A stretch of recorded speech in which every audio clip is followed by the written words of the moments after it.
You can love someone deeply and still struggle emotionally. Emotional health is the foundation of every lasting relationship. What do I mean by emotional health? It is the ability to understand, manage, and express your emotions in a balanced and constructive way. Today, I'm going to be giving you 10 practical secrets on how to have a balanced emotional health. My name is Pastor Mrs. Bisong. I'm the founder, Love Matters Academy, Africa's #1 relationship coach. I'm a mother to 4 lovely children, a relationship therapist, and a marriage counselor. So, #1 thing you need to know about emotional health is know yourself before you share yourself. You cannot offer what you haven't discovered about yourself. Now, if you don't know that you get anxious when messages delay, you might accuse your partner of ignoring you. But when you understand your emotional patterns, you communicate instead of reacting blindly.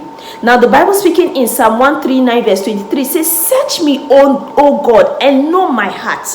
So you have to know your heart, you have to understand yourself, and you have to trust God to help you understand yourself so that you are not just reacting.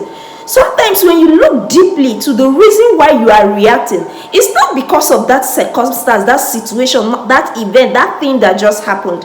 It's deeply rooted in the inability to understand what is even making you to be triggered. All right, so you cannot share what you cannot offer what you haven't discovered within yourself. All right, #2 is that manage emotions. Don't dump them. Emotions are signals, not weapons. So instead of shouting when you're stressed from work, when you're stressed about maybe from the whole day, instead of doing that, the best you can do is seek permission from your partner. You can tell them, "I have been stressed today and I will need a quieter time during the night." Okay, it helps them to understand your plight, your position, what is going on with you. Instead of you're stressed during the day, no communication, nothing, then instead of you doing the right thing at the right time, you're shouting, you're angry, you're dumping your emotions. All right, so manage your emotions, don't dump them. Proverbs 29:11 say, "A fool vents all his feelings, but a wise person holds them back." If you want to be wise, you have to hold your emotions down and manage them properly. #3, communicate with honesty and kindness. Communicate with honesty and kindness. Honesty heals, harshness harms. So communicate with kindness. If your partner's comment hurts you, instead of saying "you are always rude," you can say, "When you said that earlier, it made me feel disrespected. Can we talk about it?" When you say "you are always rude," always means constant. So how can someone be always rude? It means they never say anything kindly, they never say anything politely, and that's not possible. If they were that way, you wouldn't be with them. So when you say "you are always rude," it's actually an accusation. So you can say, "When you said that earlier, when you said this earlier, it made me feel disrespected. Can we talk about it?" The Bible speaking in Ephesians 4:15 says, "Speak the truth in love." Okay. #4, take responsibility for your actions. Blame is easy. Responsibility builds you. So don't just blame people. Don't blame your partner. Take responsibility. All right. Now, when you forget an important date, for example, instead of saying "but you didn't remind me," you're blaming somebody for something you have done. Say, "I am sorry, I forgot. I understand you're hurting because I did this." That's you taking responsibility. Okay. I heard one rubbish when I was counseling a couple. The man had cheated on his wife, and the wife decided to retaliate after a long time of praying, trusting God for the husband to change, and he didn't change. And when they came for the counseling session, the man said, "I am a man, I am allowed to cheat. She's a woman, she's not supposed to do that." That's irresponsibility. Don't blame another person for your action. Don't Take responsibility for your actions, okay? The Bible speaking in Proverbs 28:13 say, whoever conceals their sin does not prosper. So when you're not taking responsibility, you're concealing your sin, you're concealing your wrongs. The Bible says you will not prosper. Number 5 is set healthy boundaries without fear. Boundaries are not walls. They are doors that protect what matters. Boundaries are not walls. They are doors that protect what matters. So if you need personal time to rest, you can say, I love talking to you, but I need 30 minutes to recharge. I'll call you later. All right? This prevents emotional burnout and resentment. You don't have to try to hide. You don't have to lie in order to have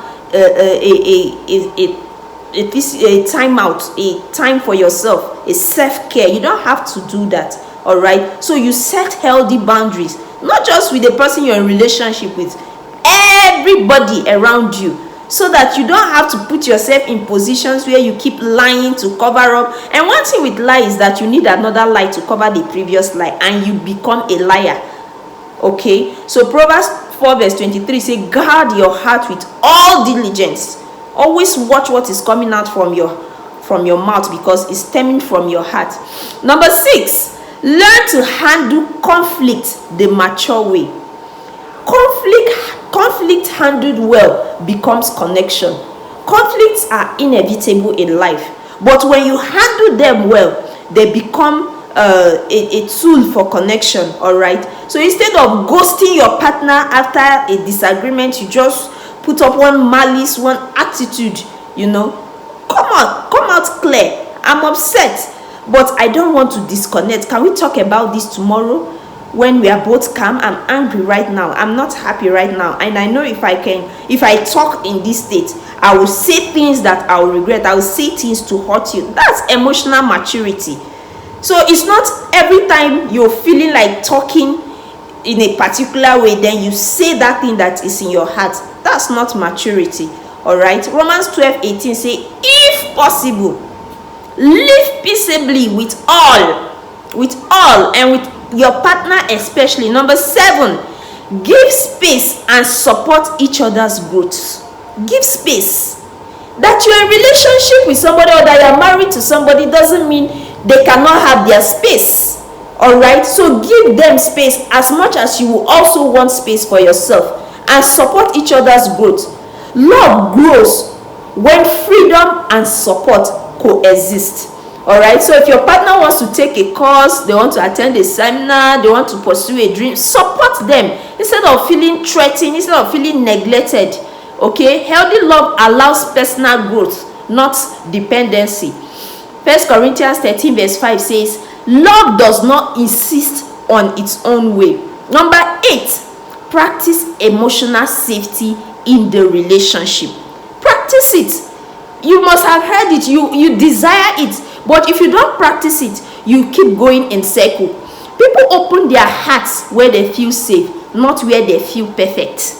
All right? So if your partner shares something vulnerable, like a past mistake or insecurity, avoid mocking them or judging them. If you do that, you're going to make them to hide next time. They'll not be able to open up to you. So if they share anything sensitive with you like that, you just say, thank you for trusting me with this, and assure them of your support and the ability to keep that a secret. All right? That builds emotional intimacy. Never use it against them. Maybe they told you when all things was rosy, people were happy, then you have a misunderstanding, you now bring it up. It means you are not emotionally mature. All right? Proverbs 19:20 say, listen to advice and accept discipline, and at the end you'll be counted among the wise. All right. Number 9, forgive quickly but learn the lesson. Forgive quickly but learn the lesson. Forgiveness frees you, but wisdom protects you. So if your partner genuinely apologizes for, let's say, forgetting a boundary, forgive, but also discuss what both of you will change moving forward.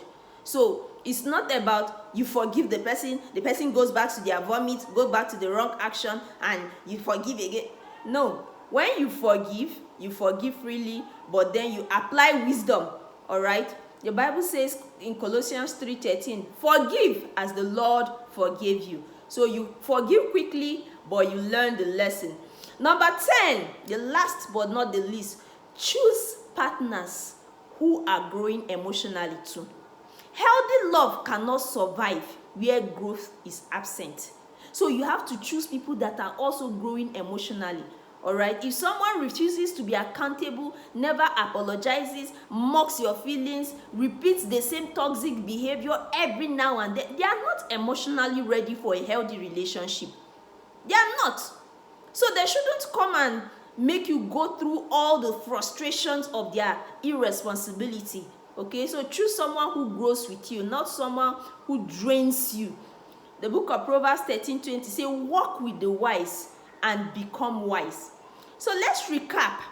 We said in trying to build your emotional health, you should know yourself before you share yourself. Manage emotions, don't dump them. Communicate with honesty and kindness. Take responsibility for your actions. Set healthy boundaries without fear. Learn to handle conflict in the mature way. Give space and support each other's growth. Practice emotional safety in the relationship. Forgive quickly, but learn the lesson. And lastly, choose partners who are growing emotionally too. You don't have to practice all of this at once. Just pick any of those and run with it. All right? So if you've learned something from this video, please like, subscribe, and share. Someone also needs to learn what you have learned today. God bless you.